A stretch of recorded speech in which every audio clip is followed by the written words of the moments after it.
அது செய்தியாளர் சாலமன் தற்பொழுது களத்தில் இருக்கிறார். அவரிடம் பேசுவோம். சாலமன், இப்ப இந்த சம்பவத்தில் இந்த 3 நாட்களுக்கு முன்னாடியிலிருந்து இப்ப வரைக்கும் நடந்த நிகழ்வுகள் என்ன, விவரிங்க.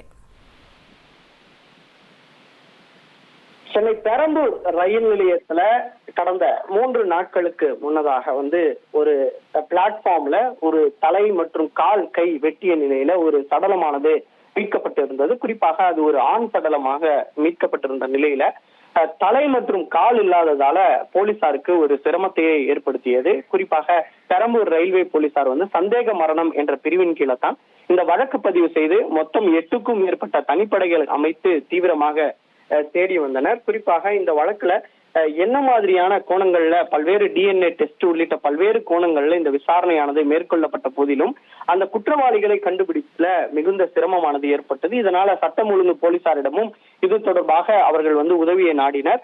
அதன் பின்னர் ஓட்டேரி போலீசார் கொலை என்ற பிரிவின் கீழே வழக்கு பதிவு செய்து இந்த விசாரணையை தீவிரமாக மேற்கொண்டனர். எந்தெந்த பகுதிகளில் இந்த காணாமல் போன நபரினோட பட்டியலை சேகரிக்கக்கூடிய பணியிலையும் அதே போன்று இந்த சூட்கேஸ் எந்த வழியாக வந்ததும் என்ற கோணங்கள்ல பல்வேறு விசாரணையானது மேற்கொள்ளப்பட்டு வந்த நிலையில இந்த நிலையில தான் விசாரணையின் அடிப்படையில பெண் உட்பட 2 பேரை தனிப்படை போலீசார் கைது செய்தனர். கைது செய்யப்பட்ட முதல் கட்ட விசாரணையில இந்த உயிரிழந்த நபர் தேனாம்பேட்டையில இருப்பதும் அவருடைய பெயர் அமீர் அலி என்பதையும் தெரிய வந்திருக்கிறது. இறந்த அமீர் அலியை அவருடைய மனைவி ரஹீமா மற்றும் ஆண் நபரான அஸ்ராம் என்பவர் தான் கொலை செய்து இது போன்று துண்டு துண்டாக வெட்டி தூக்கி வீசி இருப்பதும் தெரிய வந்திருக்குது.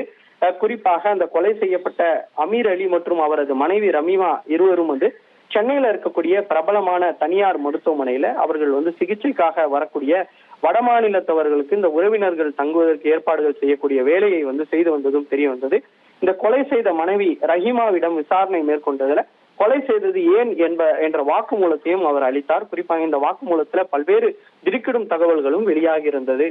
கொலை செய்யப்பட்ட அந்த அமீர் அலி தனக்கு 2வது கணவர் எனவும் ஆனால் பல பெண்களோடு அவர் தொடர்ச்சியாக உறவில் இருப்பதால அவர் இந்த முடிவை தான் எடுத்ததாகவும் குறிப்பிட்டிருக்கிறார். குறிப்பாக தன்னை கொடுமைப்படுத்துகிறது தொடர்பாக அவரிடம் கேட்டபோது தனது முதல் மனைவி உடனான வாழ்க்கையை பற்றி தொடர்ச்சியாக பேசி தாக்கியதாகவும் அதனால தனக்கு தெரிந்த அஸ்ராம் என்பவரோடு சேர்ந்து தான் இந்த கொலையை அரங்கேற்றியதாகவும் அவர் வாக்குமூலம் செய்தார். தன்னை ஏமாற்றி விட்டு வேறொரு சில பெண்களோடு அவர் தொடர்புல இருப்பது தனக்கு ஏற்றுக்கொள்ள முடியாத ஏற்பட்ட நிலையில அந்த மயக்க நிலையில இருந்த போது தான் துண்டு துண்டாக வெட்டி கொலை செய்து உடல் பாகங்களை பல்வேறு இடத்துல வெட்டி வீசியதாகவும் அவர் வாக்குமூலத்தை அளித்திருந்தார்.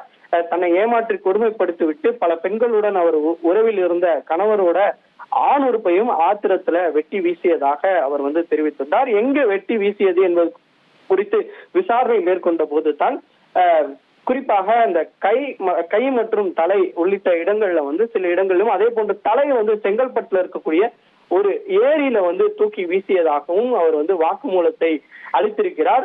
ரஹீமா தங்கியிருக்கக்கூடிய அந்த குடிசை மாற்று வாரியம் இருக்கக்கூடிய இடத்துலயும் பார்த்த போது அவர் 2 நாட்களுக்கும் மேலாக அந்த வெட்டிய உடலுடன் அவர் அங்கு தங்கியிருந்ததும் தெரிய வந்திருக்கிறது. தலையை அந்த வாசனை திரவியம் தடவித்தான் ரயில்ல எடுத்துக்கொண்டு செங்கல்பட்டு அருகே இருக்கக்கூடிய ஏரியில அவர் வீசி இருப்பதையும் போலீசார் கண்டுபிடித்தனர். இந்த நிலையில் தான் செங்கல்பட்டு இடத்திற்கு போலீசார் தனிப்படை போலீசார் தீவிரமாக விரைந்திருக்கக்கூடிய நிலையில தற்போது அந்த தலையை போலீசார் மீட்டிருப்பதாக தற்போது தகவல் வெளியாகி இருக்கிறது. இதற்காக தீயணைப்பு துறையினரும் அந்த சம்பந்தப்பட்ட இடத்துல தீவிரமாக சோதனை உள்ளிட்ட விசாரணையை மேற்கொண்ட நிலையில தற்போது அந்த தலையை மீட்டிருப்பதாக போலீசார் தரப்புல தெரிவிக்கப்பட்டிருக்கிறது. இந்த தலை என்பது இந்த வழக்குல ஒரு முக்கிய துப்பாக இருக்கும். ஏனென்றால் இந்த தலை கிடைக்கவில்லை என்றால் அடுத்தபடியாக வழக்கு நிற்காமலே போய்விடும். ஏனென்றால் இந்த தலையை வைத்துத்தான் கேஸை பதிவு செய்து நீதிமன்றத்துல வாதாடுவதற்கான ஒரு முக்கிய துருப்பாக போலீசாருக்கு அமையும். இந்த தலையை கைப்பற்றுவது தான் போலீசார் முதல் கட்டத்திலிருந்தே ஒரு மும்முரமாக கிளம்பினர்.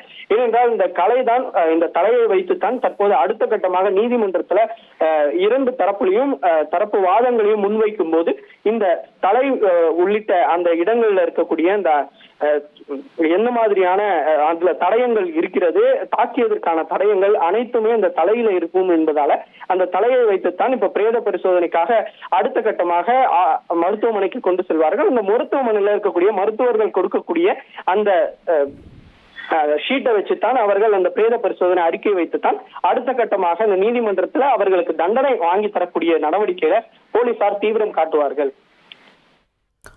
விரிவான விவரங்களுக்கு நன்றி சோலம். இனி செல்லும் இடமெல்லாம் செய்தி. தந்தி டிவியின் வாட்ஸ்அப் சேனலை ஃபாலோ பண்ணினா செல்ல இருக்கும் இடமெல்லாம் செய்தி.